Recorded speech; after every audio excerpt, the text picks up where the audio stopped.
he's got gold. There's 13.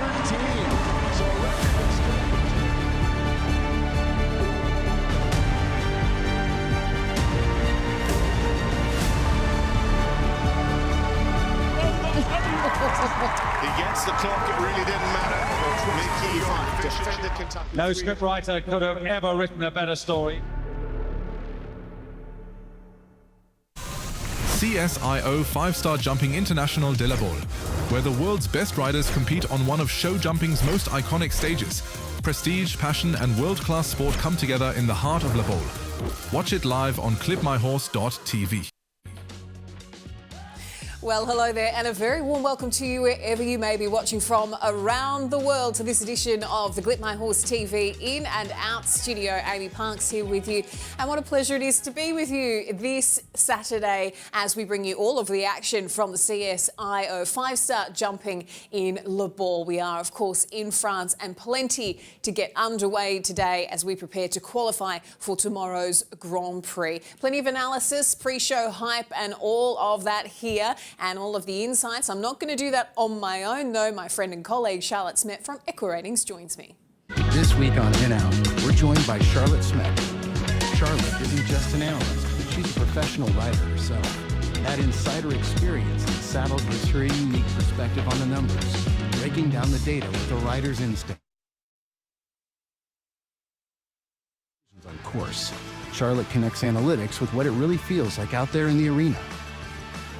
Get ready for sharper insights and smarter takes, only here on Clip My Horse TV, In Out. Well, Charlotte, welcome. Lovely to have you here. Love a sizzle reel. Yeah, and the Baul is a fantastic show for so many. Though it welcomes 7 of the world's top 15 riders. They are competing there in. Though it welcomes 7 of the world's top 15 riders. They are competing there in Le Baule in France this week. It was founded in 1960, so it's been running for some time.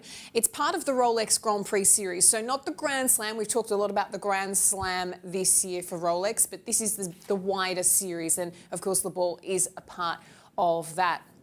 Uniquely, the horses here, it's one of the very few FEI shows where the horses are actually allowed to leave the enclosed complex of the show, and they're permitted to go and exercise on the beach. And we're going to show you how that all works on the beach. And we're going to show you how that all works a little later on as well. It is absolutely stunning. It really is a joy to watch. We want to go down to Rosie now and have a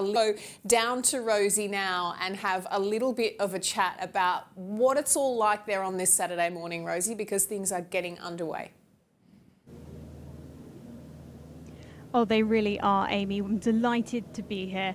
It's a really, really amazing show here in Le Baule. It started a little bit foggy this morning, but the sun has come out, it's broken through the clouds, and it has filled Le Baule with beautiful, beautiful sunshine. Behind me is the warm-up, and it's a really big warm-up. There's plenty of space for these horses and riders to get ready before they go into the ring. And one thing I absolutely love is the stables all around the warm-up. So, you know, if your horse isn't jumping, it can have a little look and maybe take some notes from some of the other horses before you go and have a ride. So that's a really lovely aspect as well. We've had lots of action already here in Le Baule because we had that amazing Nations Cup yesterday. And wow, I was so lucky to be in the stands when it was happening, because a French win at a French venue, French crowd go nuts. I absolutely loved it. You really got goosebumps down your arms when you could hear them chanting, cheering, clapping. They come to life. And I think that's a really special element of this venue, as the crowd are just fantastic. They're really close as well to the horses and riders. And even if you're not a French rider, they really support you. There's lots of clapping before they start. The atmosphere is electric when the riders enter the ring. So I think that plays a big part into why these riders really, really love Le Baule. We have 180 horses on the venue, 67 combinations coming forward in this class. And as you've mentioned, some of the world's best, many of the world's top 10. We have Olympians, we have European champions, we have everybody coming forward. Of course, we also have Shane Sweetnam. He won here last year, but this time he's coming forward with a different ride. He's coming forward with Pia Maria, so we really look forward to seeing him and see if he can defend his title. But for now, the riders are getting ready to walk the course, and I'll pass you back to Amy in the studio. Yeah, amazing stuff there from Rosie, really bringing us the energy. It has been a big show, big Nations Cup. Talking about the scenes, absolute scenes, we're going to have a look at some of the pictures of how special this venue is. If you haven't been there before, it is worth the adventure. I mean, of course, we can bring you as much of it as possible here in the in-out studio, but this is what we're talking about when they're riding on the sea, of the beach, and just for them to clear their heads as well. I mean, these horses are often on the road for a very long time. They go from show to show. So being able to kind of clear their head at the beach like this is, I think, really nice for the horses as well as the riders as well, of course. Yeah, and as you can see, it's all very, very close. This venue, I mean, we say this a lot, but look at that. That is our iconic drone shots there.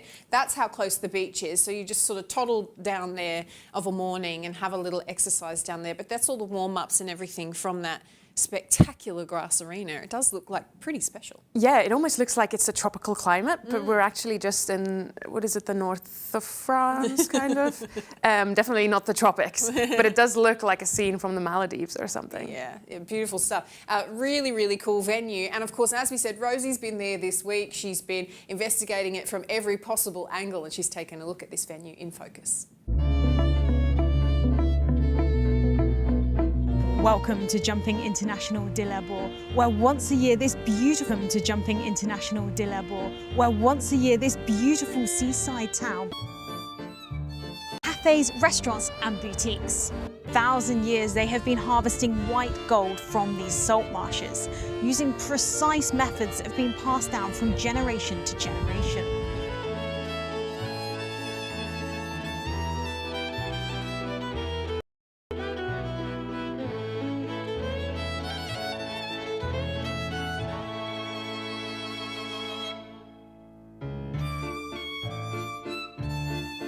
Just a stone's throw away from the venue is the beautiful Le Baule Bay. Stretching over 9 kilometres, it really is a seaside paradise.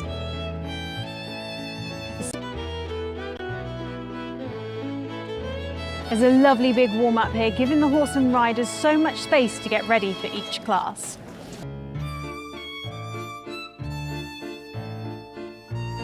This stadium is Stade François André, named after the man who donated the land.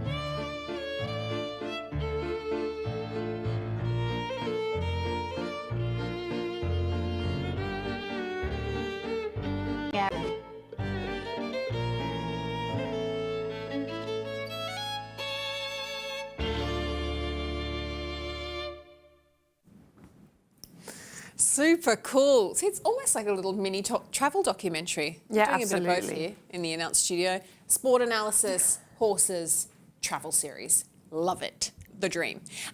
Charlotte, we do want to get stuck into the sport now. We want to talk about what's been going on earlier in the week, that all-important Nations Cup competition. Germany went in the favourites, but it was certainly dramatic, shall we say?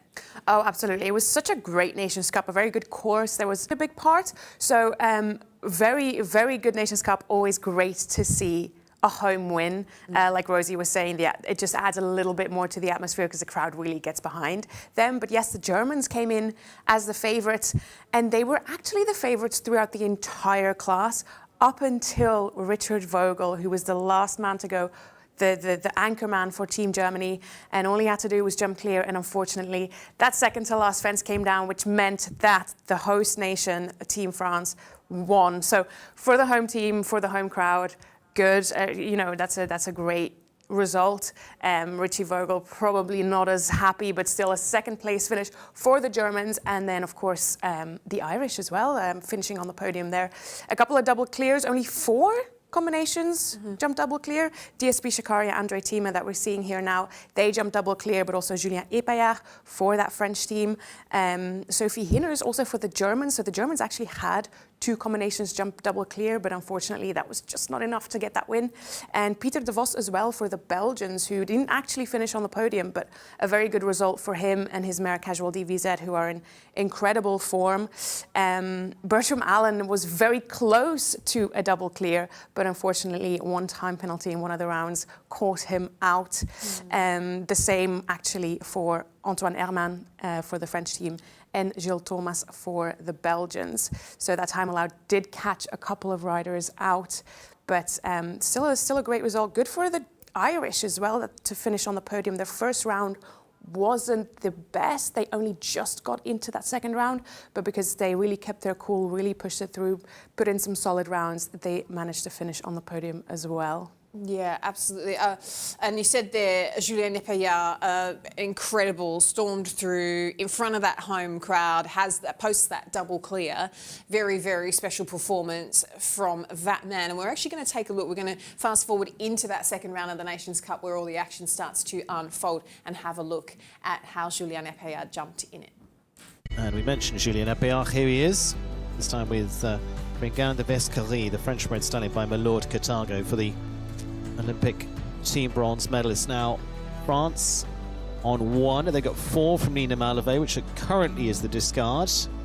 Julien, if you can follow up with clear from the first round with a second clear, really means France on, just have to sit down there and wait. And it's Richie Vogel that has the pressure. Yeah. Come on, Julien. Home crowd right behind every stride of this. Antoine Herman did the business under pressure.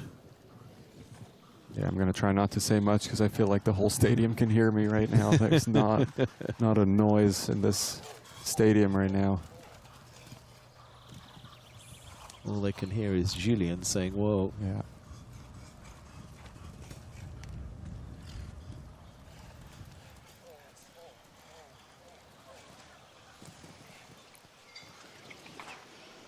Super. Collective stadium intake of breath. I was going to say he's a little deep there. Gets away with a rub. Come on, get up. Nice. Oof.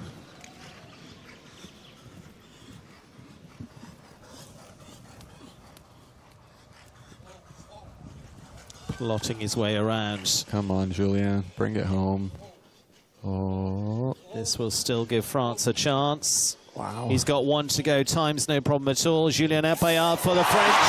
Will it be enough to bring it home for them? They've done everything they can now. It is clear for Julien Nepomuk and Regan de Vescarie to a roar from the stadium. Unbelievable. 3 clears for the French in the second round. And, whoa. It was so cool under pressure. I mean, absolutely. He never felt like that was in doubt. And every seat is moving in the stadium because many are on their feet. They're certainly clapping their hands. They're certainly cheering out loud. It could be first, it could be second, who knows? It's down to Richie Vogel now. They've done all they can now. They're just going to have to sit back and pray.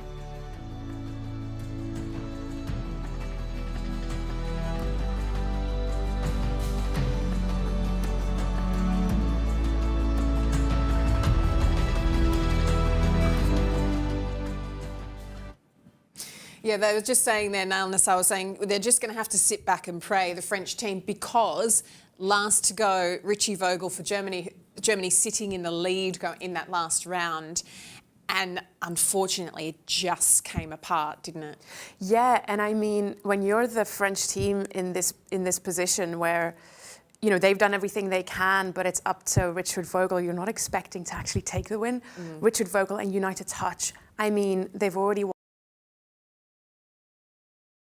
the Rolex Grand Prix in Aachen, that's only just this year. So if you're thinking it comes down to Richard Vogel and United Touch, you're probably not that hopeful. But it all turned out in the way that, unfortunately, for Richard Vogel and United Touch. This last rider in Richie Vogel, your heart breaks because it is devastating for the German team, for Richie, for United Touch. We're going to have a look at how that last round went because there are also some great pictures from the French team as well. Take a look. Last to go is the twice major winner already this season, Richie Vogel, and United Touch for Julius Peter Sinak, the winners of the recent Rolex Aachen Grand Prix, Dutch Masters winners this year, world number 2, a clear for Germany, and they win. A fence down, France wins. France win, a time fault, which I think is unlikely with this horse, and it's a jump off. Here we go. Jumped the first this time, though. Yeah, he did. I think Richie is going to support this horse. Oh, he goes on 5 in the 6. Wow. And goes on 7 here. Still has to wait for it. Ooh, little rub. He's turning very short back to the triple bar just to make sure time allowed is taken care of in the first part of the course. 7 into the triple. There's a little more chatter amongst the stands now as they're watching this, because it's a very unorthodox plan. But with a horse like this, he generally always does have a very different plan than everyone else. Goes on 7 to the water. Assume he's going to go 6 here. Yeah, waits for the 6. Little rub again. Now this last combination is going to take some jumping for this horse. He's going to really need to crawl in there, trust the horse's scope at A. Oh, he's really hammering down here. Oh, whoa. Yeah. No, it's gone. It's got to go to France. Wow. And so he jumps the last, finishes on the 4 for Richie Vogel. What a class. But it's a win for France. What a class. It is just the plank. Germany will finish in second. Yeah. And the French can celebrate. There they are, their last win here in 2017. France on home ground will bring home the French Nations Cup. Nina Malové, Edouard Couperet down there. Antoine Hermel, you have to say, jumped the round of his life down there under pressure. Oh, they all contributed to that, but yeah.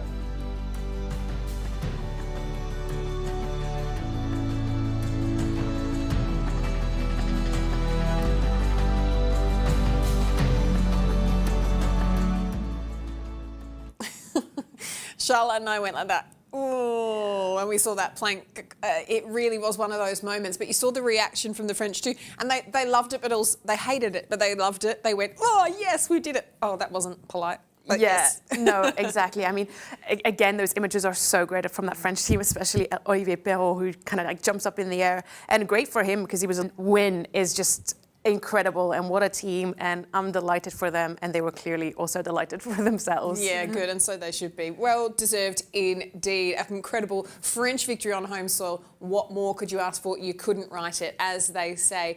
We're going to go back to Rosie now to talk a little bit more about this show, because as you said, with Fleur Arroyo, who is the head of operations in Le Baule. She's with Rosie. Oh, thank you so much, Amy. And thank you, Fleur, for joining me, Head of Operations here. Tell us a little bit about your job and what you get up to in Le Baule. My job is to try to welcome everybody in the best way. I mean, riders, public partner, of course, the grooms, it's important also, and the horses. So we work all year to do everything to welcome them as the best way we can do it. And it's a huge operation. How many people are part of the organizational team to be able to put on an event like this? I mean, for the year we are only 3 people and our president. And after, during the show, it's 1 week, so we start on the Monday until the next Monday. We are about 200 people working to the show. From the stable manager to the press relation, all the catering and the main arena organization with the course designer. So it's a lot of people in only 1 week. It is an awful lot of people. You must be really pleased with how the event is going so far this week. What is normally your highlight? What's your favorite part of the event? It's difficult for me to tell you what is my favorite part because, of course, I love this show and we work all year for that. So, of course, the Barrier Nations Cup is very important for us. Last day, France win the Nations Cup in La Baule. It was a long time. They didn't do it. It was 2017. So it was a very important moment for us. I can imagine you absolutely loved that. Did you celebrate with your friends yesterday? Yesterday night we tried to do it, yeah. It was a long night and we have to keep going today, so we will do it. And what should the public look out for? What are some of the best bits of Le Baule that people should be trying to watch and take note of? The public is always special in La Baule. They love sport and they know all riders. So I think the atmosphere in La Baule is very due to the public. Yes. And I think it's amazing because it's actually free for the public to enter, isn't it? It is. Yeah, it is. It is for a long time now, and because we have some help of our city, it's a big event for our city, and for sure it's because of this help that we can welcome all of the public with a free entrance. Well, thank you so much. I'll let you get back to your busy day, and I'll hand you guys back to the studio. Thanks so much to Rosie and to Fleur there. Fleur, who is saying, yes, we did celebrate. Just a little bit, just a little bit. And you have to. I mean, what a win. Yeah, exactly. Practicing our French pronunciation all morning. Yeah, it's not that easy. No. Saur. Yeah, that's it. That's definitely the one. Let's get for star. That is the under which competition it runs. A maximum height of 150 today. A table.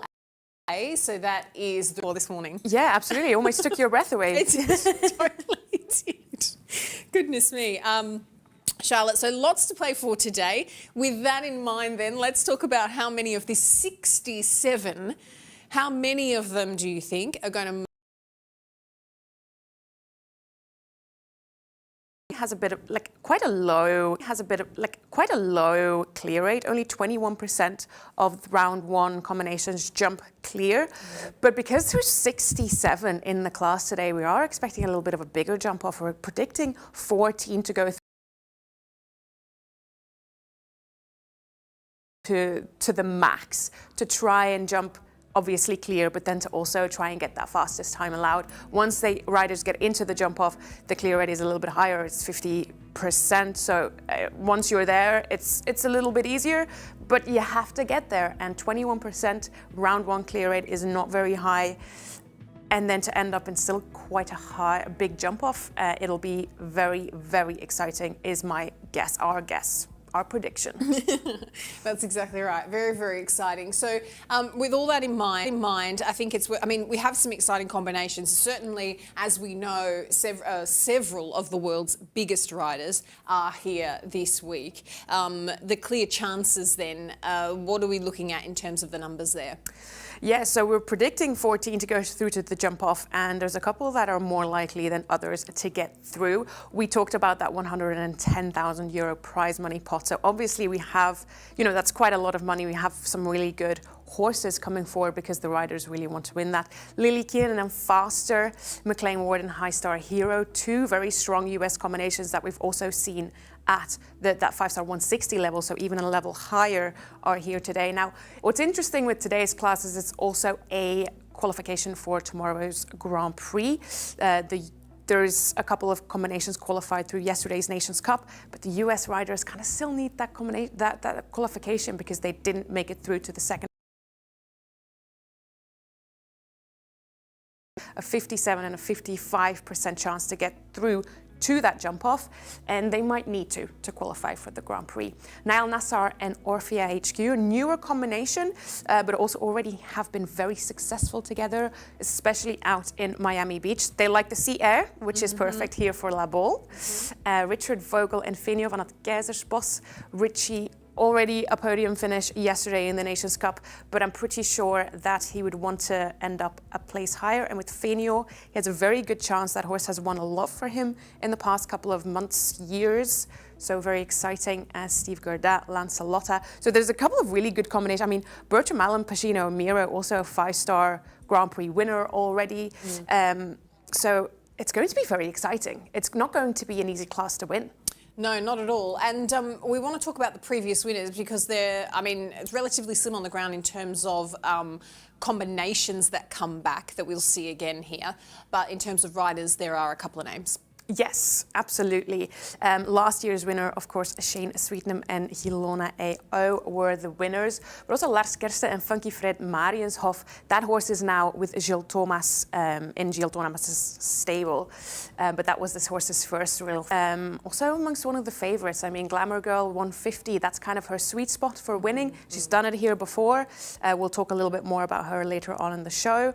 But look at the horses that have won before. I mean, Fine Lady back in 20 horses that have really done a lot for the sport and won this 150 class in La Baule on the Saturday. So it could be that we will see one of the future stars win here today, or a current star already. That's certainly true. We talked there about Shane Sweetnam, and we want to take a look at how this class unfolded last year. Shane Sweetnam for the Irishman.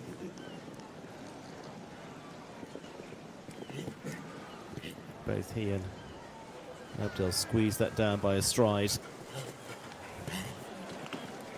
Get 8 up that first line. Shane not holding back.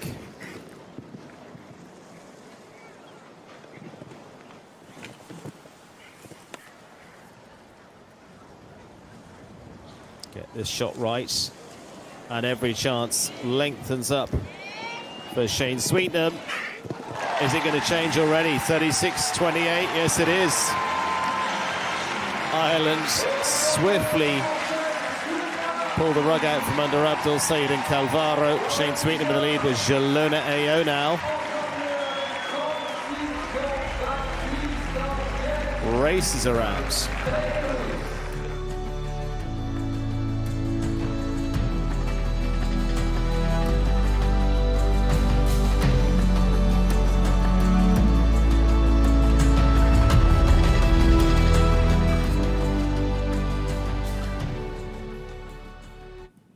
Super stuff there from Shane Sweetnam for Ireland. That was last year, of course, the 2025 competition. We're talking all about this 2026 class now, Charlotte.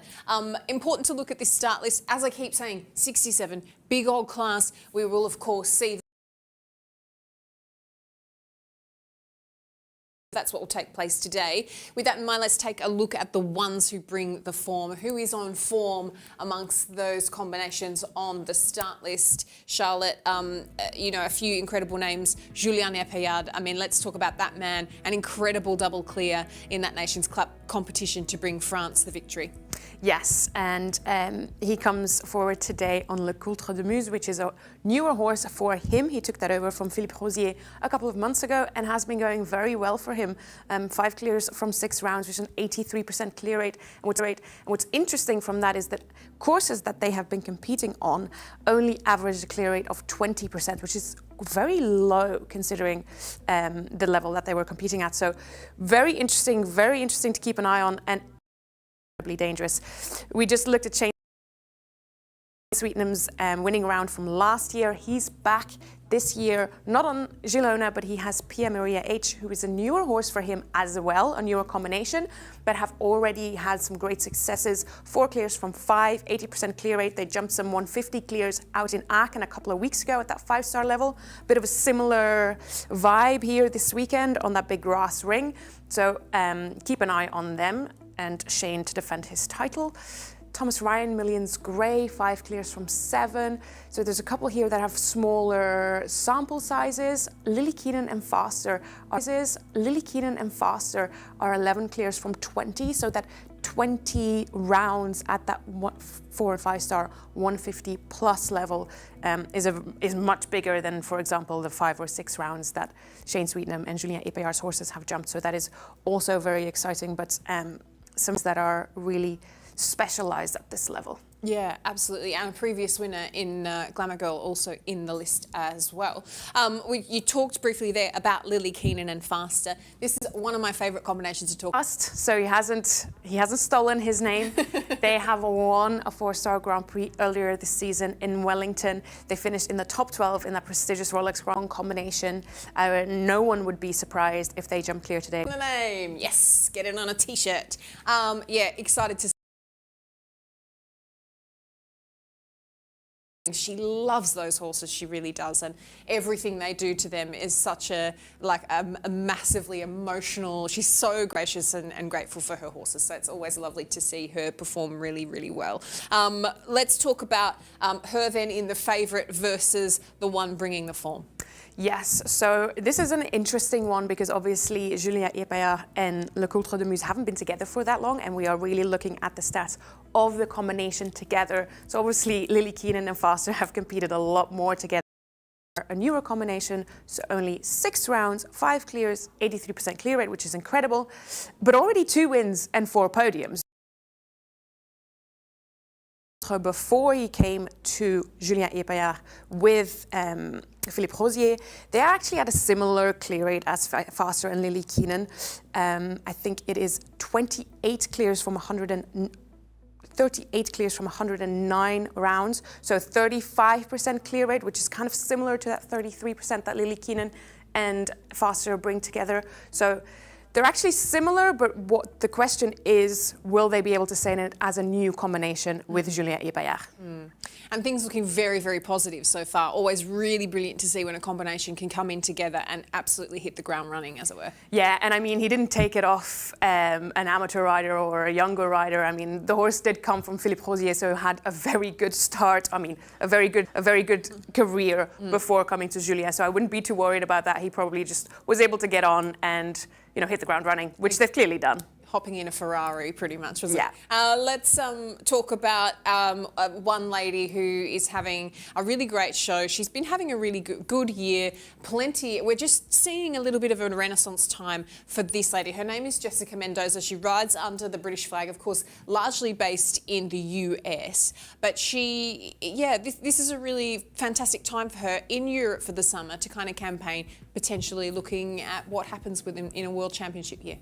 Yeah, absolutely. Jessica Mendoza has just, I think, really risen the ranks. She really impressed us, I think, at the European Championships in La Coruña last year, finishing in that top 12, I believe. She comes forward today on Ascadina, she won a 150 class with at the 4-star in Ballsworth last year. And I think she's definitely a rider to look at. She has a great group of horses. This is a little bit of a younger horse, but a 150 class like this could really suit this combination. Our rider in focus today. Hi, I'm Jess Mendoza, competing here in Baule. So this week I have Summerhouse, who actually is in the air's brother. It's by the same mum, and I got them at the same time. And the 10th total show. So she's been thrown in the deep end, but she's doing really well.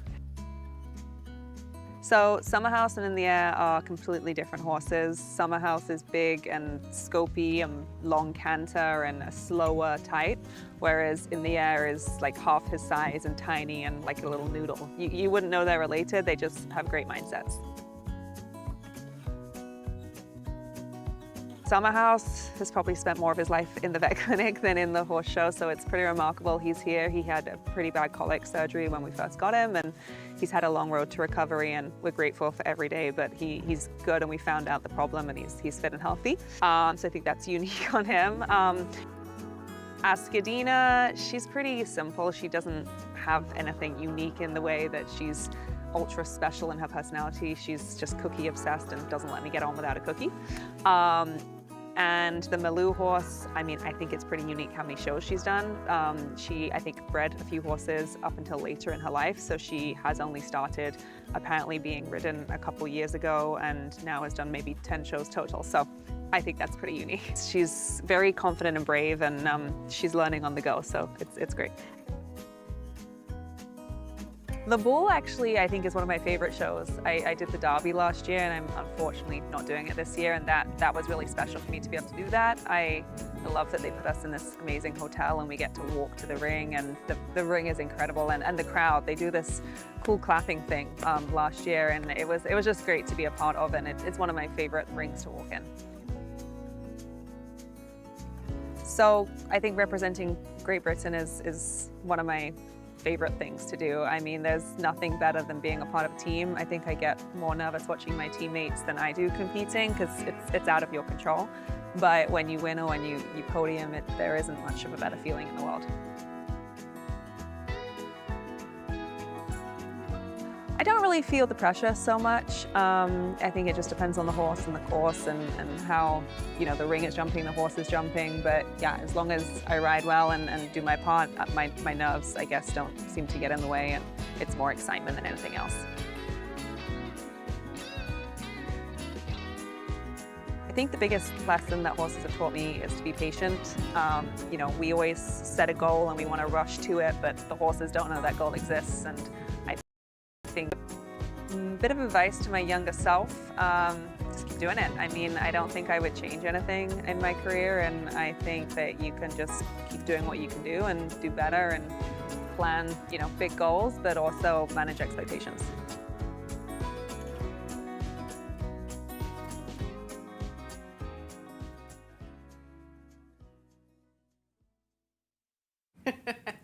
And a dog video, yes! This time it's not chasing, that is not the same dog that was chasing Marcus Henning last week. No. Thank goodness for that. That is Jess Mendoza's dog. And lovely to hear from Jess and to talk about Ascarina, who comes forward in this class today, cookie obsessed, but aren't we all?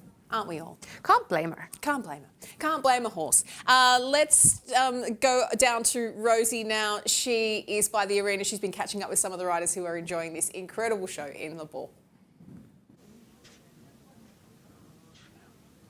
Oh, I'm delighted to be here with Gina Bell-Lauderdale. Now, this is an incredible show. You competed earlier in the main ring. Tell us what it's like in that main ring. Well, to be quite honest, I'm incredibly grateful to be here in such a prestigious venue with such a lively audience and such a passionate audience too. I mean, the footing's great, the setting, it's so magical. It really is. And you mentioned the crowd. They're electric, aren't they? Yeah, you can see they're so passionate about this. It's such an honor. And you've also explored down at the beach. We've spoken a little bit about this. We've been down and seen some of you guys swimming. What is it like to be able to take your horse down to a beach at a big show like this? It's magical. Yeah. I mean, the best way to put it is just magical. You never get to do that galloping in the water. I mean, it feels free, it feels natural, it feels beautiful and poetic. So it's really cool to get to incorporate those aspects of show jumping into the competition as well. Do you think that's really helped your horses relax whilst they're being here? Absolutely. Absolutely. It makes them feel so much more relaxed. It lets them have fun, lets them take a deep breath. I mean, horses and people aren't so different. They like taking it in as well. And I said to you earlier that this venue is absolutely amazing. Can you put into words what it's like to stand under that arch when you're waiting to go? Because I can imagine there's a lot of suspense. Yeah, that's a great question. It's awesome. I mean, I love it. I love how it feels. It makes me feel so honored, and it makes me look forward to getting in the ring and being here in the future, and it makes me excited for my future in show jumping. Yeah, well, as a younger rider, it really is, because you're a younger rider here, taking a look at some of the top of our sport. Who are you looking forward to seeing in this class today? Well, I'm really looking forward to seeing my trainer Martin Fuchs compete. He's been on a roll. The horses are going amazing, and I feel so inspired and so uplifted seeing all these genius people that I get to learn from. So I'm really excited to watch Martin go. Genius is a brilliant way of putting it. Thank you so much. We hope you enjoy the class. Thank you, I will. Oh, thank you. And we'll hand you back to Amy in the studio. Thanks, guys. And it's really nice to see it from that perspective, because you've got to remember that when you're jumping in those other classes, I think it's a 1-star for some of the junior classes. Well, junior, we say the other classes that are running alongside this CSIO 5-star. So this is a Nations Cup competition. These are the biggest and the best riders in the world, as we said, that are here this week. Something to be reckoned with, and when you're riding in that same arena, it can be a lot to take in, but a magical experience and really aspirational as well. Lovely to hear from our riders there. We want to have a little bit of a look before we head down to the pointy end of things, Charlotte, then to what we might expect if we head into a jump off. The clears we're hoping for. Who is dangerous then if we're staring down the barrel of these combinations? There's a couple of them that are dangerous because there's so many good riders, and whatever horse they're on, they will go fast and be one to be reckoned with. No one has more 4- and 5-star 150 and higher jump-off clears than Lily Keenan's faster.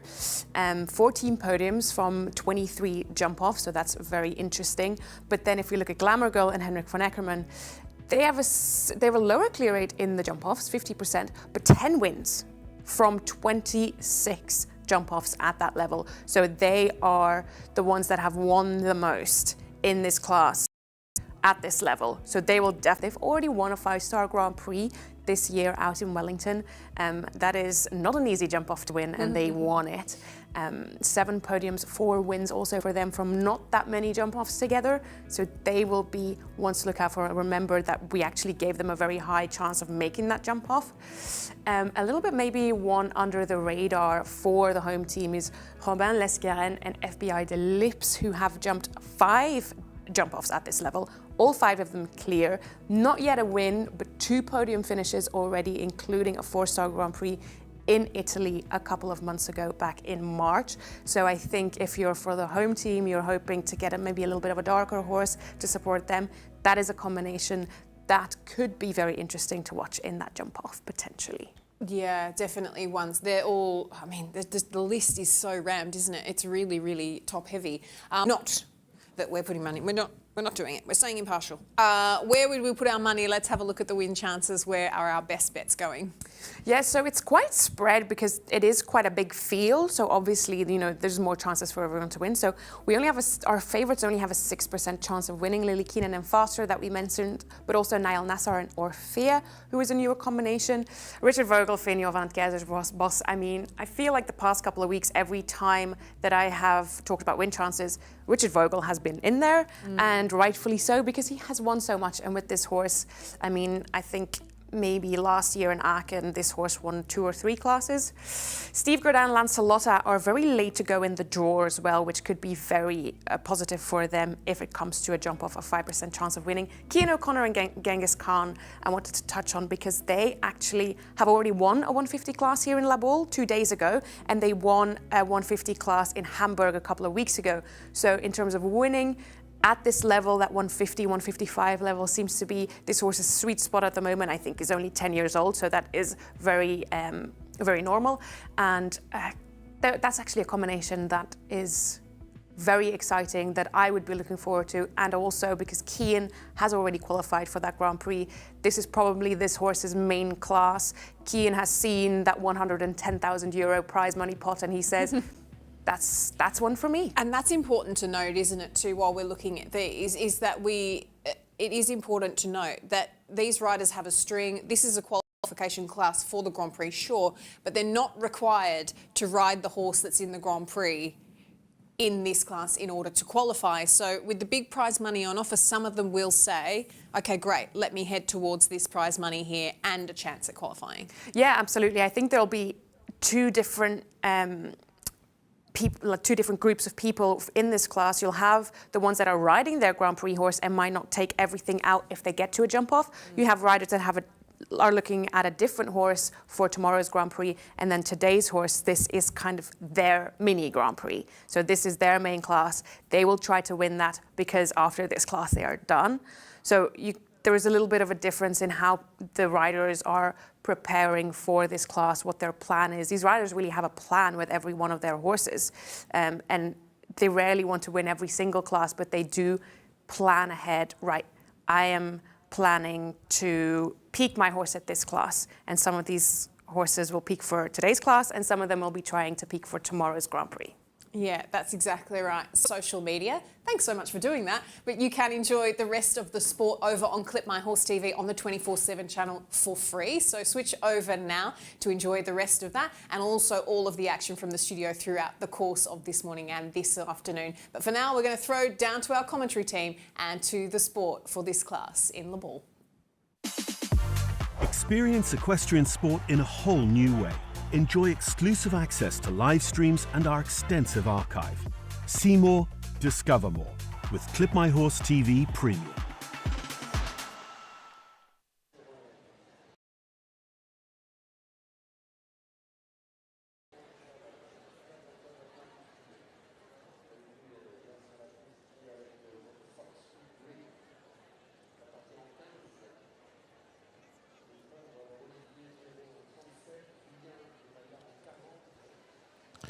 And a very good, well, still just into the morning here in La Baule in France. An exciting lineup of riders coming up here today, as you'd expect for this week. Massive week, 7 of the world's top 10 competing here. And we're looking forward to what is the last of the Grand Prix qualifiers, leading towards that Rolex Grand Prix here on Sunday. Big day yesterday with the Nations Cup, home victory for France, which definitely, again, extended the amazing atmosphere here in La Baule. Of course, it's great history of this wonderful event, the official Nations Cup of France as well, and going back to 1970 and previous to that as well, the Nations Cup going back to 1970, but much more besides, here for this wonderful venue, the seaside town that brings you here on the French coast for the exciting Rolex Grand Prix and a massive week of the very, very best in the sport.